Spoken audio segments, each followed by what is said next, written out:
રાજુલામાં જમીન બાબતે થયેલ મારામારીમાં ઇજાગ્રસ્તને દવાખાને દમ તોડતા બનાવ હત્યામાં પરિણમ્યો।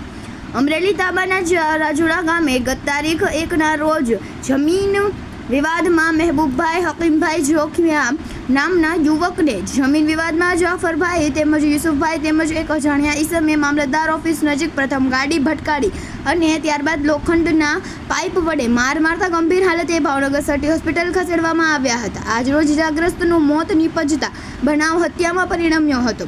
પોલીસે આ બનાવ અંગે જરૂરી કાર્યવાહી હાથ ધરી।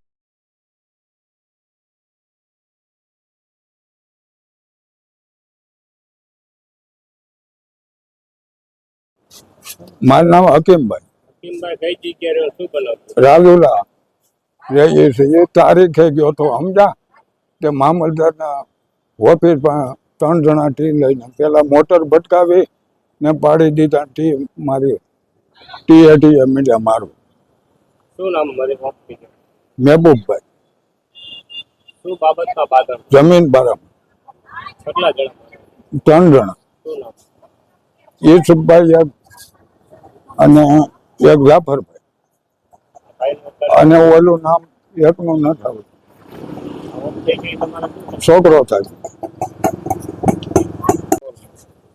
મારું નામ મુનાભાઈ હકીમભાઈ જોખિયા। કઈ જગ્યાએ શું બનાવ હું રાજુલા બેડી ગામ સોસાયટીમાં શું બનાવ મારા ભાઈને જાફરભાઈ ને 2 બીજા શખ્સ હતા। એ લોખંડની પાઇપો લઈને મારા ભાઈને માર્યો। ખેતી મારવા 1લી તારીખે 11 વાગે આ બનાવ બન્યો। તારા ભાઈ સાથે મારા તારા ભાઈને ભાઈ ગુજરી ગયો। કેટલા જણા 3 જણા હતા। શું નામ? એક જાફરભાઈ છે ને 2 બીજા શખ્સ હતા। શું મહેબૂબભાઈ। ઓફ થઈ ગયો હા।